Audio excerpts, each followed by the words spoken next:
Pause. That paper looks really weird in my like lap, I feel like.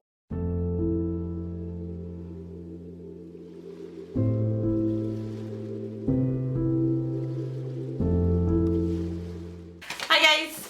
We are here to do our 2025 resolutions goals and just kind of chatting about them. I thought it would be good to still share what we've been doing / what we're working towards for this year.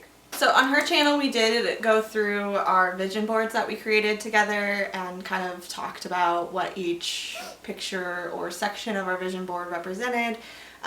So it's going to be kind of similar to that, and I feel like specifically naming out what your goals are is a little bit different than like pictures. A vision board. Yeah, pictures. I definitely have different things on here, so yeah.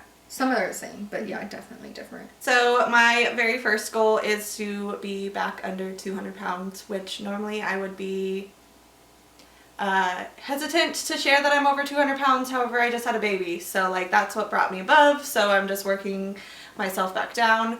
It's not a huge goal. I'm not like way over 200 pounds. I'm just barely. So again, just kind of getting back down below it and working on being my healthiest self will, of course, then put me in that goal or on that goal. So I want to do a lot more running this year. So I have like running a half marathon, running a 10K, and then I have already ran a 5K before. So I kind of put like a specific goal for that one, and that is running it under 36 minutes because I ran my first one in like 36:40 or something like that.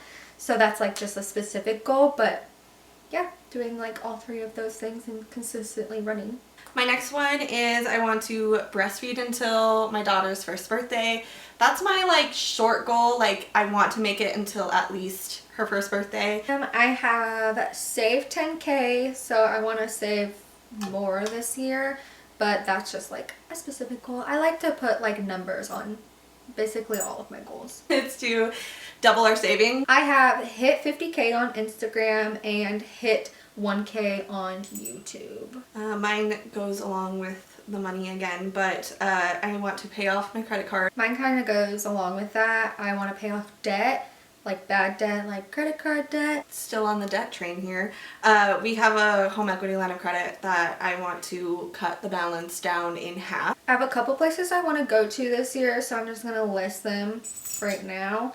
I want to go to Las Vegas, I want to go to Seattle, I want to go to San Francisco, and this isn't like a specific place, but like going to the ocean, and then same thing, not a specific place, but go to at least one NFL game.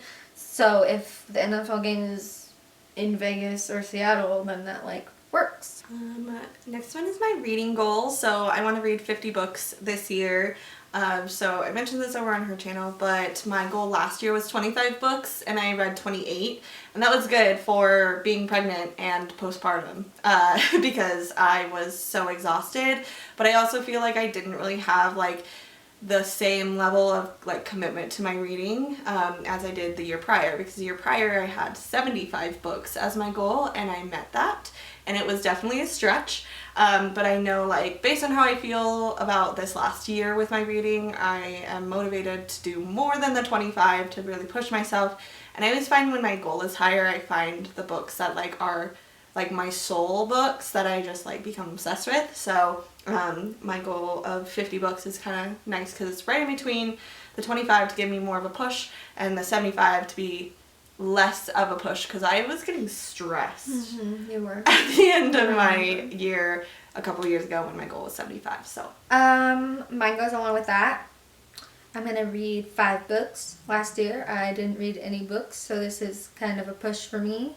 I haven't read a full book since I think I was 19. I have journal at least once per week. I want to fully journal, like sit down and have like a true like journal session about how I'm feeling, and then it kind of goes along with it, but I saw a journal made for like journaling your favorite memories of your child so that you can give them to them on their like 18th birthday or whatever, and I want to start doing that. So I have work with one brand, which technically I already sign a contract for, but I don't get paid. It's like a commission based one. So I feel like this one, I want it to be like work with one new brand that like gives you money. This one's similar to the last one, but I want to gratitude in my planner. It doesn't even have to be like a ton, just like at least one thing that I'm grateful for. I have go to SD school, graduate as an SD, and become a certified lash artist. I want to switch our products to more natural / non-toxic products. I've already started working towards this because baby, but it really opens your mind to like, if I have to change my products to be safer for my child, should I really be using those products myself? Probably not. So I want to work through this year being more intentional and switching to the more non-toxic and like free and clear type products. I have journal more as well. I have a shadow work journal and gratitude journal, so I want to do that one. My next one is I want to be more intentional with my food, so not only like healthier food, I also want to go like free of dyes and high fructose corn syrup as well. That one's not technically on my list, but I put that on my vision board, and that is definitely something that I want to do more this year. But also I want to learn a new language and try new things. And I feel like those kind of go hand in hand, because obviously learning a new language is trying new things. So yeah, I want to go to Europe one day. So I feel like starting with French would be great. Plus I did a whole semester of French in high school. So, and she did French all 4 years. Mm-hmm.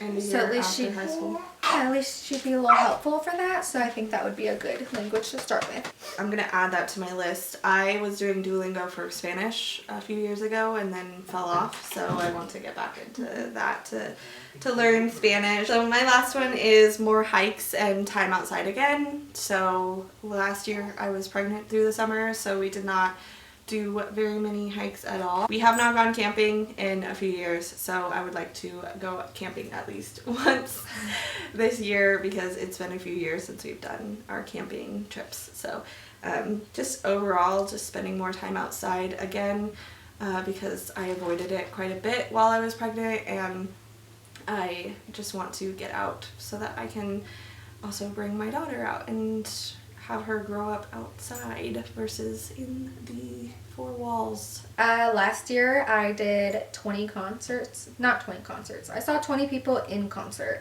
So I kind of want to be able to surpass that and do 21.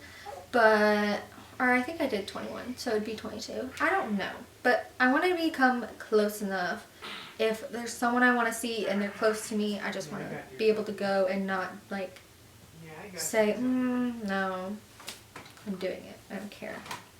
Okay, so I had a lot more, but I kind of was bundling them. I want to skydive, which she does too, and I'm going to make her do it with me, so that's on my list. And then also, I kind of want to start a podcast again. I tried doing it with my friend. We couldn't really do it. I tried doing it with you one time. We didn't really like continue with it. I feel like I want to start my own and continue with it, and like you can just be on like every single time if I want you to be, or like if you can be, you know. I think that's it. I have turning 25 on here, but I already did that, so I'm ahead of the game. Those are all of our 2025 goals and resolutions. What are your goals and resolutions? Share them down below. Like I said, we did an overview of our vision boards over on her channel. That'll be linked down below. All of our social medias are down below. And yeah, I think that's everything. So thanks for watching. Like, comment, subscribe, and have a happy and fulfilling 2025. Bye. Love you guys. Peace out. Okay, bye.